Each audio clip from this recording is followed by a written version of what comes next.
Hi everyone, it's Jerry. I have an excellent game to share with you from 2020. Blitz game played on chess.com. On the white end, Lewis Supi, playing against Magnus Carlsen. Alright, we have a Scandinavian defense. The ending to this one of the most remarkable endings you will find.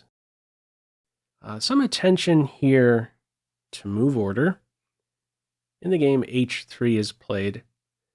If white first castles and only then questions the bishop, might there be a sacrifice on h3?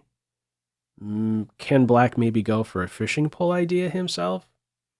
By playing h3 right now, while the rook is still on home base, you can forget about the sacrifices as well as the fishing pole idea.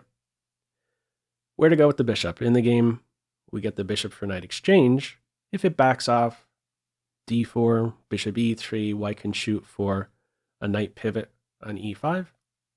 We get the bishop for knight exchange, and we see a case of opposite sides castles. From here, knight d4. How to handle this invasive knight? You can't challenge it right away. Knight e2, forget about it. You go slower, d3, bishop e3, shoot for a bishop for knight exchange. White's approach in this one is with a4. He has a fishing pole setup in mind. He's going to hook the knight into b5, and there you go. Fishing pole setup on board. That is white's way to challenge the knight. He's going to move in the forward. Black goes with king b8, knight b5, sure enough. And now we have knight takes bishop. That is top. You have to remove this light square bishop. It's too strong a piece. Can't allow it to remain on board. For instance, if e5 is played instead, and we get this knight exchange, queen takes knight, this is what white can shoot for. c3, queen b3, that's a fast way.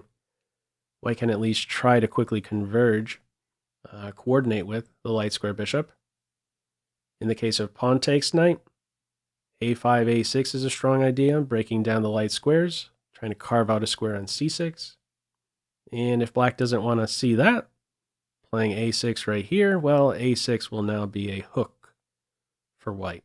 White can look forward to b4 and b5 and try and pry open the b file. Too strong of a piece. So, it's got to go. It's captured here after knight b5. Knight takes bishop, queen takes knight, and now we have a6. From here, c4 is played. This turns out to be a blunder. When I share the tail of the tape at the end, we'll see one dip in that graph for white, and it's this moment here after c4. Carlsen does not take advantage of this error. His response is with e5. The best move for white in this position is with d4, and we're going to take a deep dive into this top move. But before we get there, let me point out what the point of c4 is, and also how Carlsen could have taken advantage of this blunder.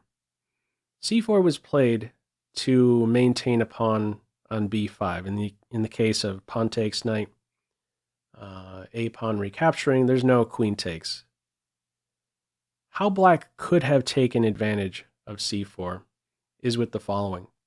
Pawn takes knight, and now queen d3. This here is a drawback of c4. d3 is a hole, an excellent pivot for black.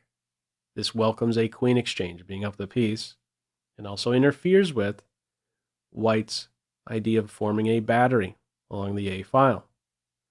If white tries to insist on getting the queen to the a file, pivoting back on home base here, shooting for queen a4, there's queen takes c4.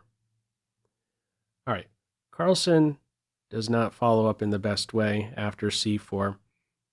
The top move in this position is with d4. As mentioned, I'm going to take a deep dive here now. Here's what a top line can look like. Capture the knight, capture on b5, C pawn gone. Look at the development here for Team White. Let's just pause for a moment. Opposite sides castles game. The extra knight and pawn that black has, are they really put to work for black? Not so much development here for Team Black. And look at the open lines white would have here.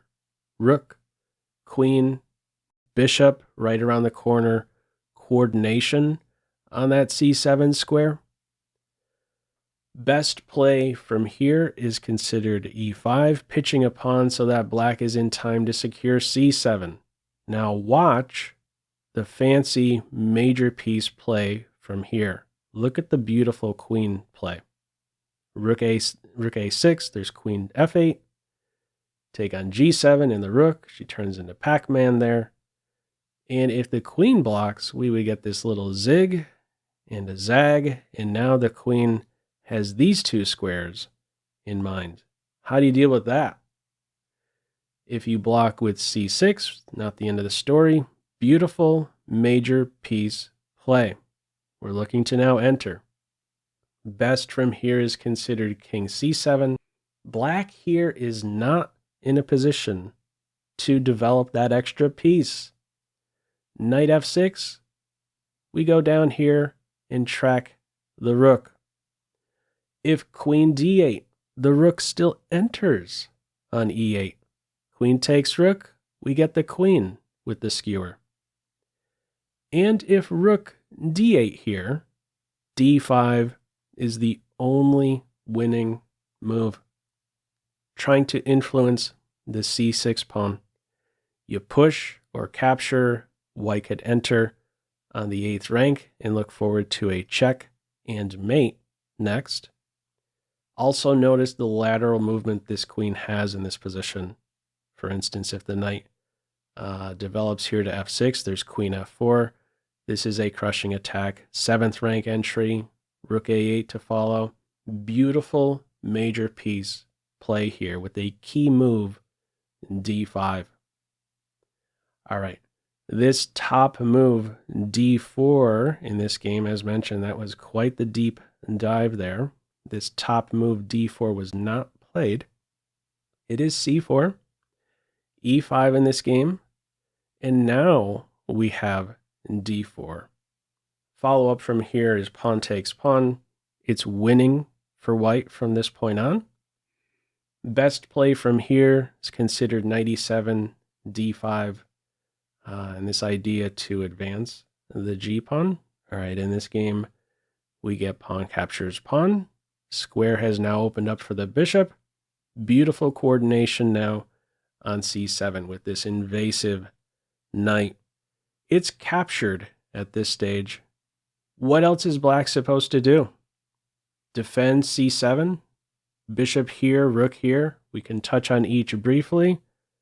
Bishop there, we go knight for bishop exchange.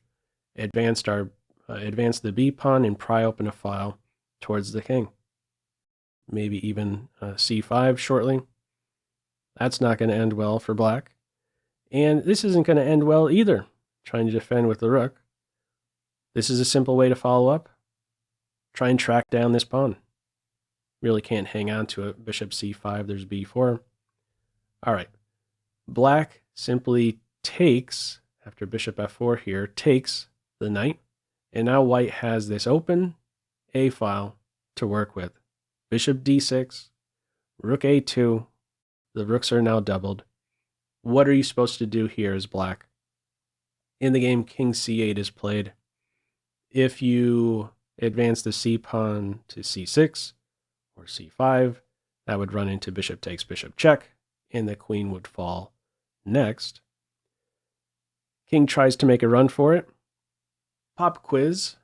How would you continue here? Feel free to pause the video.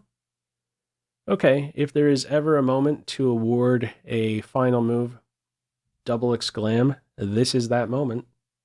Final move is queen c6, and Carlsen resigns. We do not need the strength of a queen to weave a mate here. If white went straight in for the check, the king slips away. Queen c6 says, you will not run. And I don't need the queen around. The pawn will be sufficient to prevent the king's escape. There's no escaping rook a8 for mate. So final move here, queen c6. I don't know. Is 2 exclamation points enough for this final move? What are your thoughts on this one? Feel free, as usual, to leave any feedback to this video in the comment section below. I hope you enjoyed it. Maybe took a thing or two away. That's all for now. Take care. Bye.